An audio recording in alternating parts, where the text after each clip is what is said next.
Hey guys, and welcome to Gwent, the Witcher card game. My name is Jaggerous, and today I have a budget Harmony list for some of you new players. Now, Harmony is arguably one of the strongest lists in the game, so I figure if we're going to make a cheaper variant of a list, this is a solid choice because it is a powerful list anyway. So the version I have here costs just over 4,000 scraps to craft. From, nothing, 4,040 scraps. The full fat version, shall we say, the OG Harmony list with all the legendary cards, costs about 6,500 scraps. So we've saved about 2,500 scraps in this list. And the way we've done that is I've taken out quite a few of the legendary cards because they are expensive to craft, they're expensive to obtain. But I want to show you guys this list, and then afterwards I'll show you guys the kind of full list so you can see the differences and see what it is you want to be working towards. Now, we couldn't afford to cut every legendary card in the list just because there are some that are key for the strategy. And the key cards in this list is Waters of Brokilon. We play this and we spawn 2 Dryad Fledglings. These Dryad Fledglings have Harmony, which means that when we play a Scoia'tael unit, which has a unique category, then they will boost by 1. So this is a Dryad unit, that is its category, right? So if we play the Waters of Brokilon, we get our 2 Dryads. Then we play, say, Barnabas, who has a Gnome category, they will boost. If we then play, say, Malena that has an Elf category, they'll boost again. But if Malena is already on the board and we play another Elf, like Ida, then it won't boost, okay? So you want unique categories, and that's how you trigger the boosts. And because this is a Mystic Echo list, we can actually play the Waters of Brokilon twice. So we can play the Waters of Brokilon using Mystic Echo to win a subsequent round. Alternatively, if we can hold on to our Waters of Brokilon, we can play it twice to get 4 Dryads instead and have lots of engines on the board. Engines being cards that gain points over time. Now, in order to guarantee our draw of Waters of Brokilon, we are also running Fauve. Fauve allows us to play a nature card from your deck.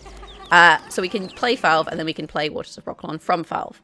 Now, the thing with targeted draw like this is you typically want to have at least 3 of the kind of card in your list. So in this case, we want nature cards. So we've got Waters of Brokilon, and we've also got 2 Nature's Rebuke. These we can use to damage an enemy unit by 5. If we trigger a death blow, we will boost a random allied Treant. Treant is a tag. We have things like Treant Boar, Weeping Willow, and if you're running Great Oak, this list isn't because it's a legendary card, but if you are, it would boost him as well.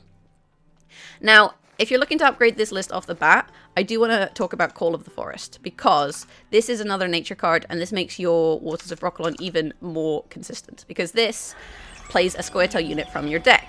So we can play Call of the Forest, which will then draw Fauve, which will then draw Waters of Brokilon. So that makes your Waters of Brokilon very, very consistent. And it's also a nature card. It means that if you do draw your Waters of Brokilon, or you draw your Call of the Forest and Fauve, then you can use this to target draw any other Scoia'tael card in your deck. So it gives you a lot of flexibility with the list. And if you're going to include this card, then the card I would switch out here is Geralt of Rivia. Geralt is a legendary card, but he's in the starter set. That's why I've included him in this list, because it makes it a little bit cheaper for you guys to craft. And typically, you do find a unit with 9 or more power. So a useful card in and of itself.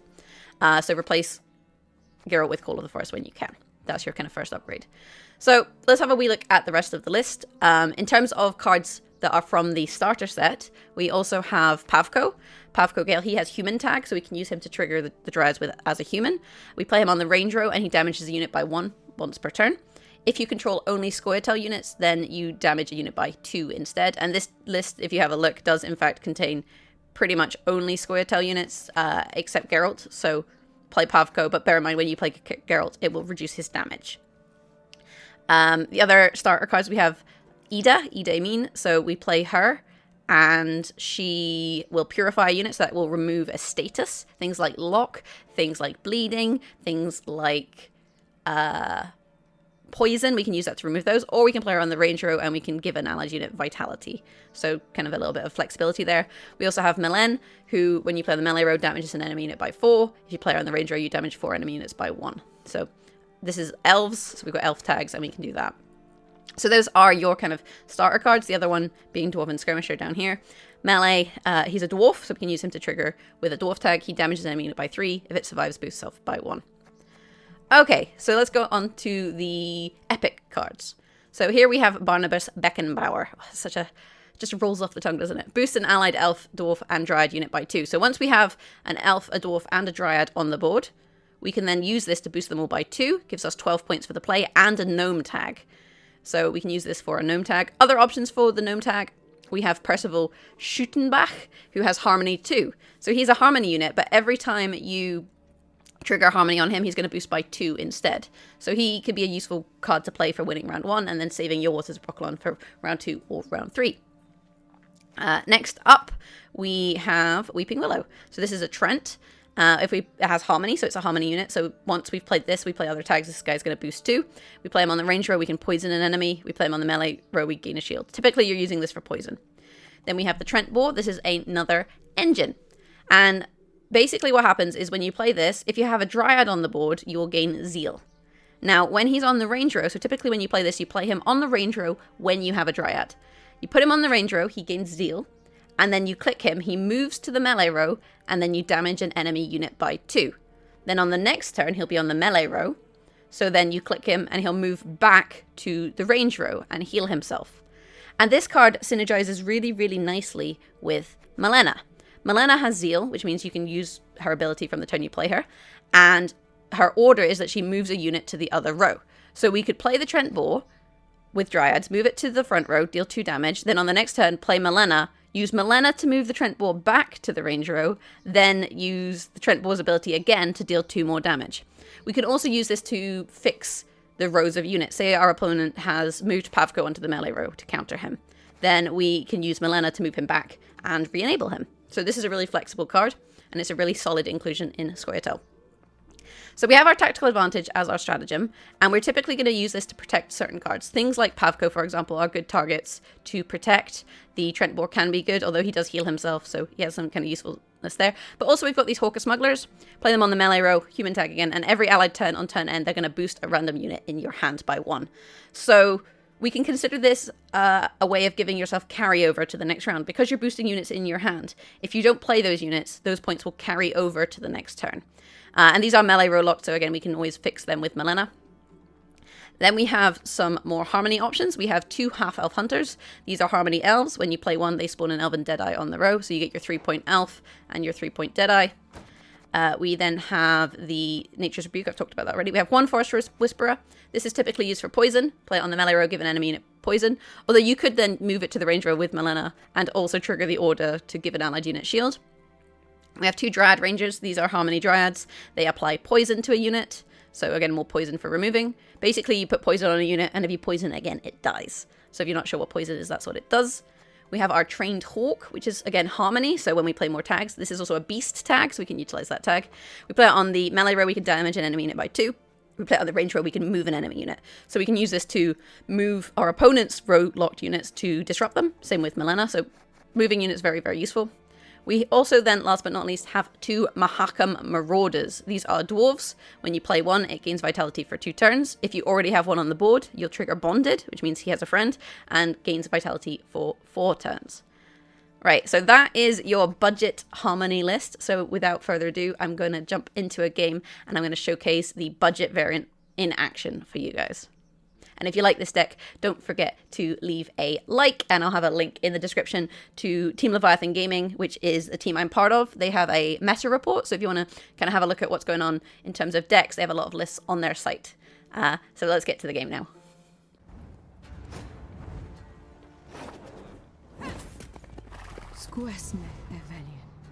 Okay, so here we are in a ranked game, and bear in mind, I'm currently ranked 3, so we're playing a budget list at quite high rank. My opponent is ranked 2. They are playing Strategic Withdrawal, so they'll move an allied Nilfgaard unit to their hand, boost it by 2, and then play a card. In terms of our opening hand, Smugglers are really good. We can play these and boost them, although they are often poison, so if we do boost it, it becomes a poison target for our opponent. Percy is also quite nice. He's got his Harmony 2. We have 1 option for poison, but not more than 1. We don't have access to waters at the moment. I'm gonna, I think, mulligan the Marauder. We don't need both half-elf hunters, so we'll mulligan one of those. Having a dwarf tag is nice, so I'm maybe just gonna kick the... Oh, we've got 2 poisons, actually. We've got Willow. Kick the Rebuke for now, and there's Waters of Brokilon, so that's pretty nice. So we kind of have options with our tactical advantage. We can play it and boost, but the issue with that is that our opponent is typically gonna poison something. Alternatively, we could just play the half-elf hunter, which is a little bit slower. but then we can always play the Rebuke onto the... or the advantage onto the Smuggler on the next turn.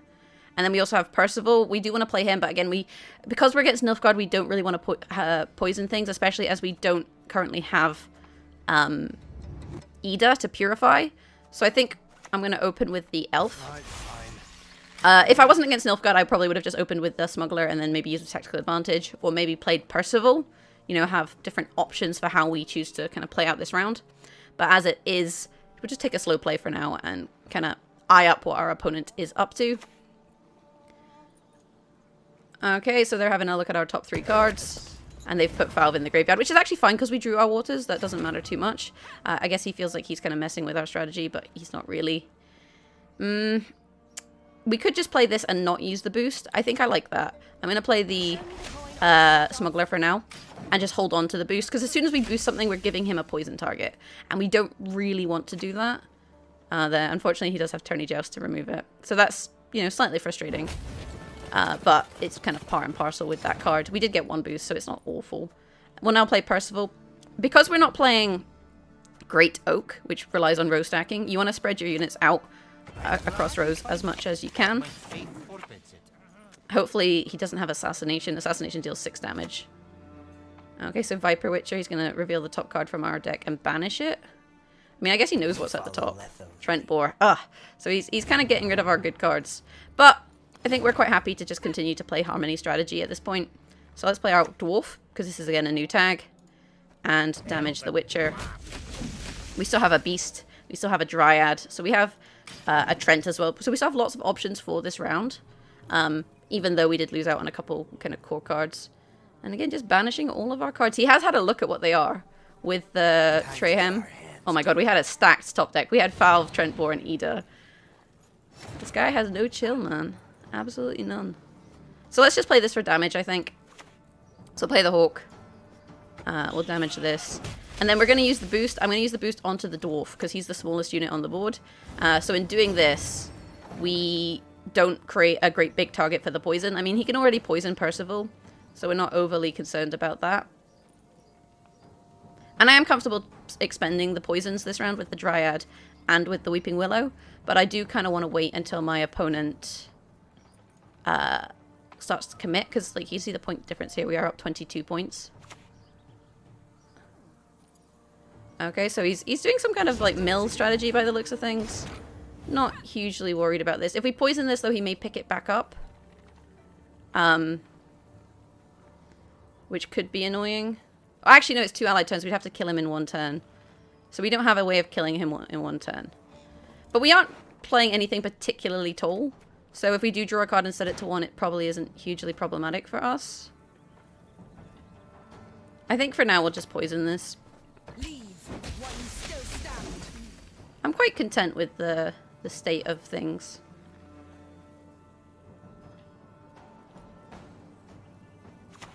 So it does look like our opponent is just playing mill.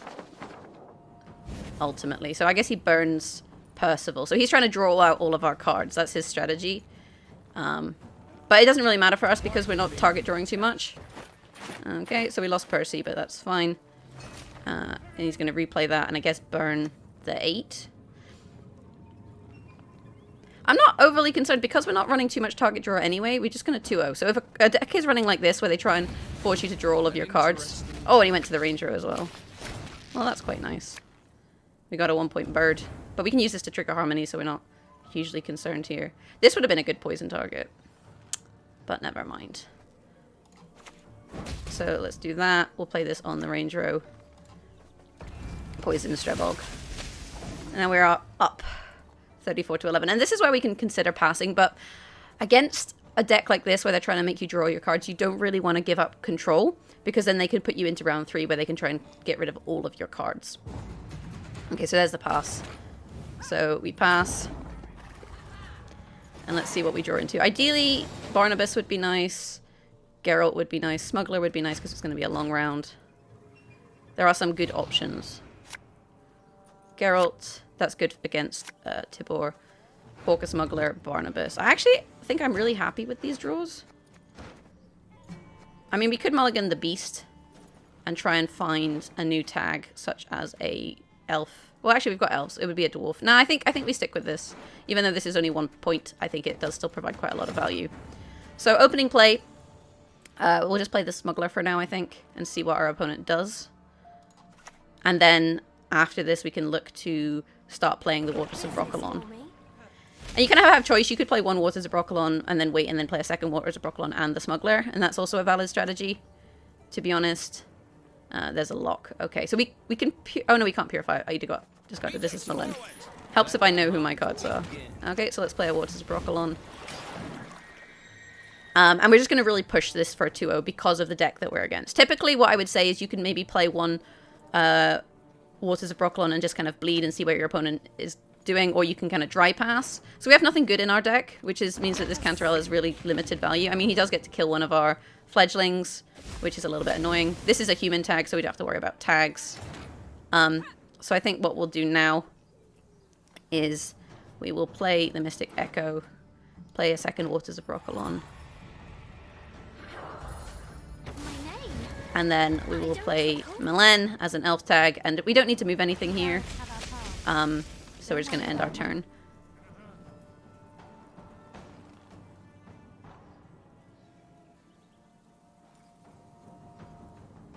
So unfortunately no dwarf, which means we have limited value from our Barnabas. We can just move this because we have Malena on the board, so this bribery is really ineffective. Really kind of poor value bribery. We could kill it also with Malena, but there's no need. We may as well just move it. Then we'll play the Trained Hawk on the melee row and boost up all of our thing units. And we'll damage this. And yeah, 28 to 5. I mean, he does have 2 cards on us. The other problem I'm slightly worried about is Geralt. Because our hand is not very strong in that regard. So because we don't have any more tags, I'm quite happy just playing Barnabas here. So let's just do that. We'll boost one of these just to play around something like Igni. Although if we boost this, we're playing into Igni. Oh, I should have boosted this one. Okay, we're just going to play into Igni. Although, actually, I tell a lie because we can just... Oh no, this is a 7. I am in fact playing around Igni. I was going to say we can just move it to a different row. This is ranged, so actually if we just move this, then we counter her ability. So, no drawing cards for you. Transform into a copy of another unit. So I guess he becomes one of these? One of mine? Oh, he became a Malena. I guess you can always move it back. Well, we drew Rebuke. So, I guess this triggered. Yeah, he moved it back and then triggered it. We don't have a Treant, which is unfortunate. I think we hold off on the damage. If we are going to damage something, though, we don't want to hit tall units. I'm just worried about a dead Geralt, but we can always pass if it comes to that. So then maybe we just play the Rebuke to stall out the round.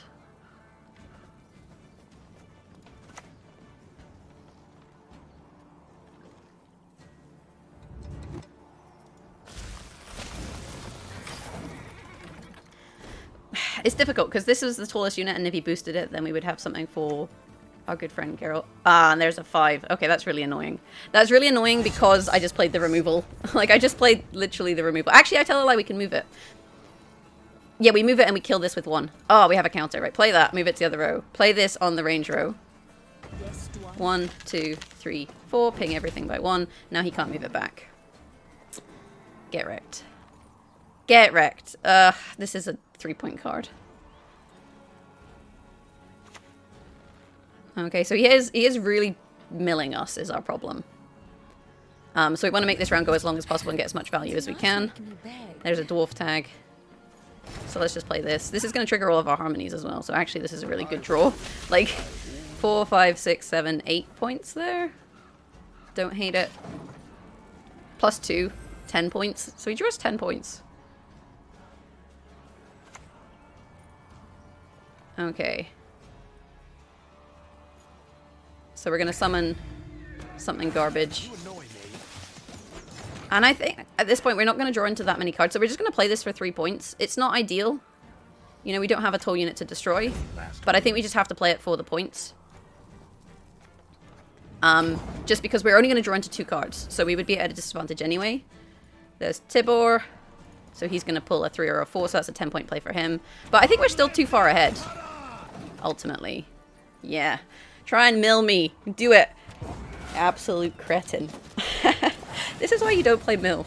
I don't personally really rate mill. I think if you identify that you're against it, you can do a lot. But that is the budget harmony list, and we did just play it at rank 3 and get a win. So I feel like it is a solid list. There are options. Now I want to show you guys the... let's look at the kind of full fat harmony list, right? See what's different and see what you want to work towards. So here we have full fat harmony. So a little bit different. We still have tactical advantage. We still have Waters of Brokilon. We've added Cole, which I've talked to you about. We have Barnabas. We have Pavko. We have Fauve. We have Weeping Willow. We have Treant Boar. We have Malena. We have one Smuggler. We have one Rebuke. And the reason we cut a Rebuke is because we've added Call of the Forest, which I talked to you about as a nature card. And 3 nature cards is about the sweet spot to not brick your Fauve. We still have a Forest Whisperer, 2 Dryad Rangers, 2 Trained Hawks, 2 Muharram Marauders, 1 Skirmisher, and then we've got a few different cards. So let's go through that. Okay, the Great Oak. This is a really solid Scoia'tael card. It's a Treant, so we can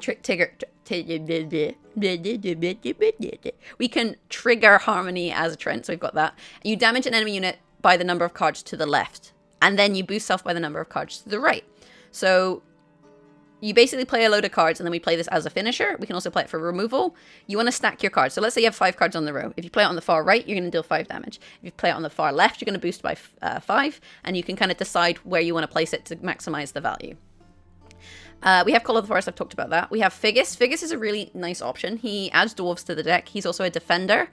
Defender meaning that when you play him, your opponent can only target this card on the row as long as he has this status. This can be purified. He also spawns a Rowdy Dwarf, so we can use this to protect things like Pavko, like our Dryads. We can use it to protect things like the Hawker Smuggler, for example. Gives us lots of options.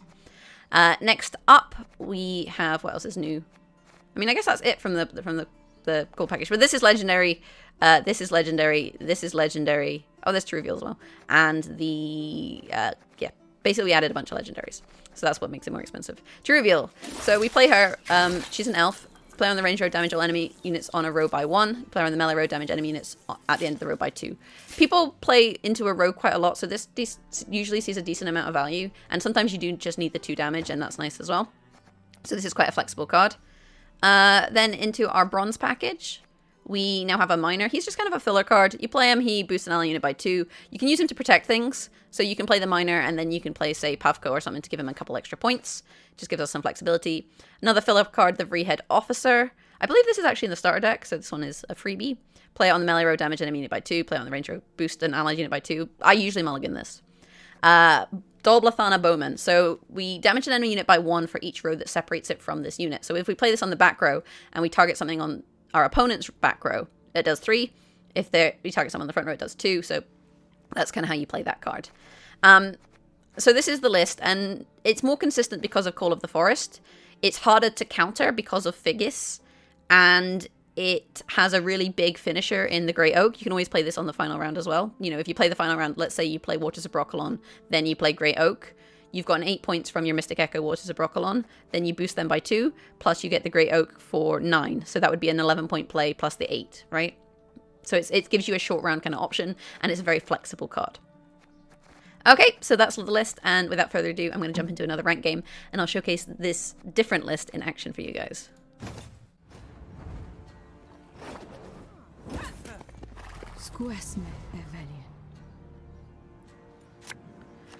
Okay, so once again we're against Nilfgaard, and once again we're going first. Unfortunately for us, this list doesn't have Purify, this variant, so you may run into problems with that, but I'm sure it'll be fine. We are against Seize, Enslave, and Enslave is really annoying because he can pinch our engines. Like, he can take our Treant Boar, he can take our Pavko, so these are things we want to kind of be a bit wary about that. He can, however, boost them with Call of the Forest, so we have options, but he may be able to damage them. In terms of the hand, we have a couple poisons, we have an elf. We don't really have waters and stuff. We have too many dwarves, but we are going first, so we need a play to go first. So we keep at least one Muharram Marauder, kick the Rebuke, Oak. I'm going to kick the Skirmisher as well. This is a pretty shoddy opening hand. I'm going to be completely honest with you. This is not a good opening hand.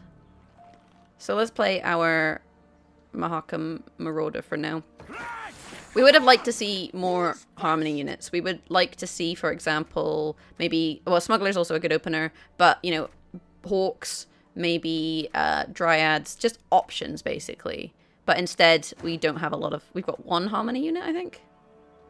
We have more poison, so we do have that as an option, but it may be that our opponent plays a little bit slow. But we have plenty of bronze. We can just play this round and see kind of how the round goes. And I think that's probably a solid option as well. Okay, so he's played Dwarven Berserker. These are annoying. They have barricades, so they're going to just kind of ping at the end of each turn. It's not really a good poison target, though. But I'm a little bit wary about... I'm really wary about playing poison when there's not a good target. But then if we don't play this, we lose out on Harmony tags. It might just be a case of the round where we just kind of play quite slow and then just go into the next round. Which is a little bit scary, because if you win round 1, you can bully your opponent. You saw me do that in the previous game. You have that option, so we'll see how this works out.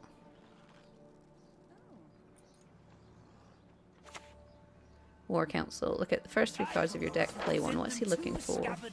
It may be that his hand isn't particularly good either. Merktebrak. Merktebrak is kind of annoying.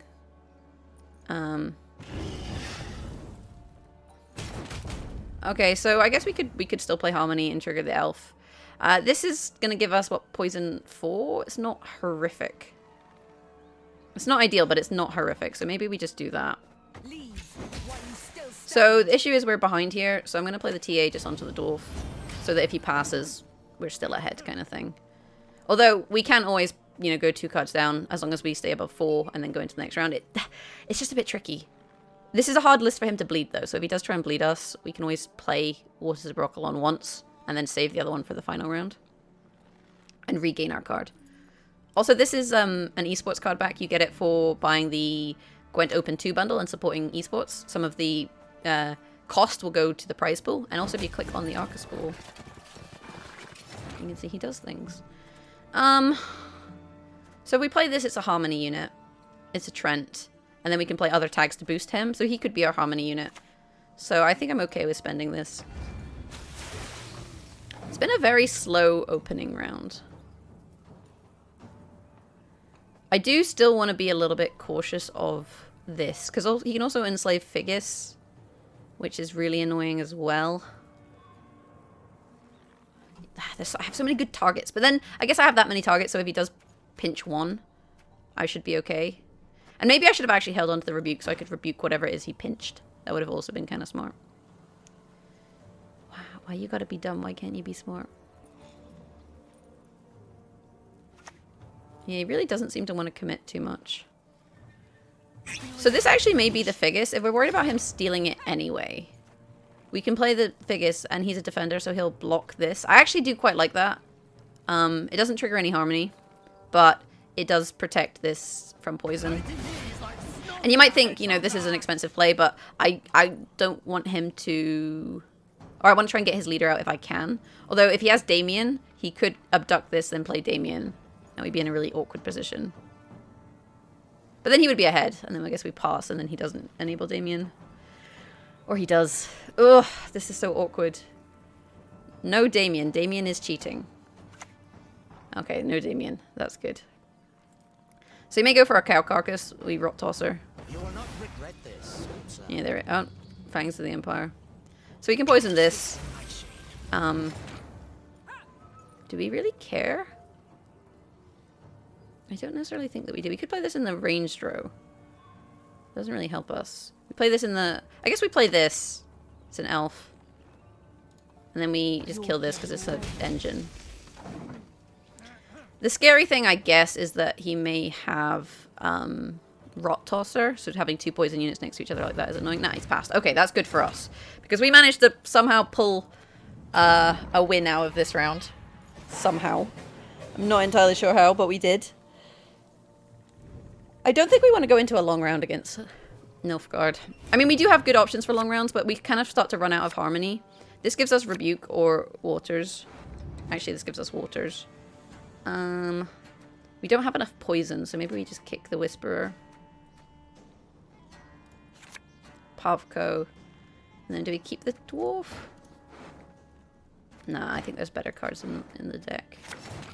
Smuggler. Okay, so this may just be his kidnap, but I still think we just open with this. So we've got a boost onto Fauve. If we can get a boost onto things like Pavko, it's going to make it much harder for him to enslave them. His assassination. Okay. So now I think what we do is we play Fauve and we play Waters. And this is just going to start to kind of push him out of the round a little bit and make life a little bit tricky for him. If he does kidnap Pavko, it's only 1 point per turn. We also have Call of the Forest, so we can get our piggy. And we have Malena, so we can do that combo. Helga. Okay, that is really annoying, because that's going to see really good value. We don't exactly have an answer for it. I mean, we could, if we can ping it, we can oak. So maybe we play Waters again. It's going to stack the row, which is kind of scary. But we can kill this, right? We need to use our oak. It's expensive, but I think it's probably worth it. So we play Mystic Echo. We're going to go just aggressive this round, I think. Get more Dryads. We play Call of the Forest. We play Treant Boar. We pop him down on the row. Boost all of our Dryads. Move him to the front row. Remove the shield on that. So he'll get at least 1 ping out of it. Because we played this with Call of the Forest, he can't enslave it. I guess unless he pings it with Hefty Helga. Okay, so Helga, Defender. Oh, that's an... Actually, no, we can move the Defender, right? So we can move the Defender.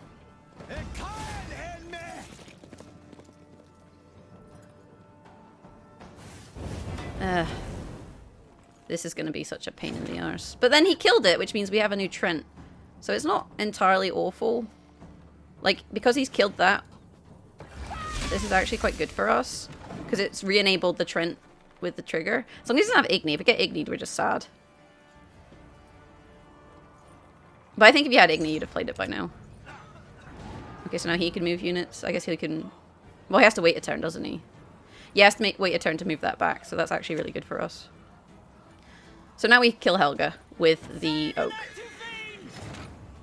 So pop that in there. See, 4 to the left. Means we'll deal 4 damage. He has seen decent value out of it, but nah. I think we're still quite happy. I guess the issue that we have is that we cannot deal with Invocation. That is a good Invocation target. Pavko's going to give us points on here. I guess we just play this. No Igni. Igni is cheating. If he re-enables his leader, how much do we care? I guess he can take Pavko. But he's not going to get that much value out of Pavko. Oh, we can move him to the other row. I forgot about that. And he can kill one of our dwarves. But we are going to boost all of these again, so this is worth... In my trade, I am a great artist. I mean, I guess we just do it like this, right? Trigger all of those. Okay, we're on 49 and he's on 19. He's going to remove 9 from us with poison. Which means we're on 40. So we're up 20 points. He's got 2 cards. Does he have 20 points and 2 cards? He doesn't have Igni because he wouldn't have poisoned that if he did. Okay, so that's another poison. Nah, he doesn't! Oh, we played that correctly. Always 2-0. Just play Harmony in 2-0. That's how you do it. That is how you do it. Oh dear. I don't think that was like necessarily the optimal way to play the deck, but you have to kind of adjust this deck to the situation. And he did have a lot of answers for our engines, but we managed to destroy his Helga, and then his poisons just weren't enough for the sheer engine power of the list. So yeah, that basically is full fat Harmony and budget Harmony. There is a lot of Nilfgaard on the ladder, so actually teching a Purify is quite nice, at least at my level of the ladder. So you could consider teching in something like Ida or the Purify Elf who's 5 provisions. Sapper, I believe he's called. I think he's called Sapper. Let's have a little look.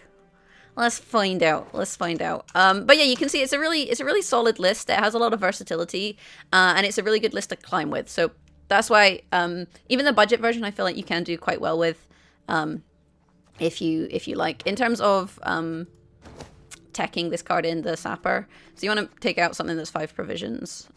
ideally. I guess you could take out the Forest Whisperer. It means you have slightly less of your own poison, just with the Weeping Willow and the 2 Dryads. But usually, you know, she's kind of extra poison anyway, so it's an option there to counter poison. Alternatively, if you did want to run Ida, she is 7 provisions. So that's a little bit more tricky to fit into the deck, because we do like Willow. But I guess you could take out to reveal, put in Ida, who's an elf, and then you've got 1 spare provision, which you can use to upgrade something. So, for example, you could take out the Miner and add a 2nd Forest Whisperer. That's a good option. Or take out the Freehead Officer.